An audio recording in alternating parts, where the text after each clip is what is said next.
भइला प बेटा बाजे सोर हो बजनवा, बेटी भइला प टूटे मनवा हो बोल काहे। अब गर्भे में मारल जाता जानवा हो बोल काहे।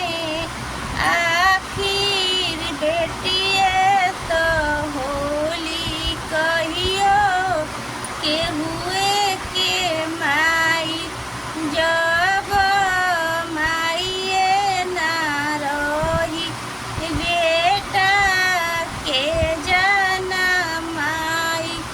जेकरा से भइल बाटे सगरो जहनवा, ओकरे लियात बा परनवा हो बोल काहे।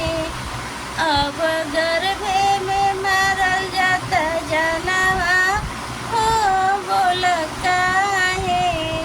लिखले भैया आजाद सबसे विनती बा भाई, जहिया बेटी ना रही सृष्टि खत्म हो जाई।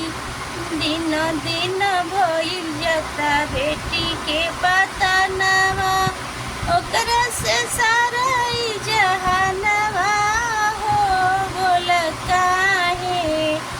अब गर्भे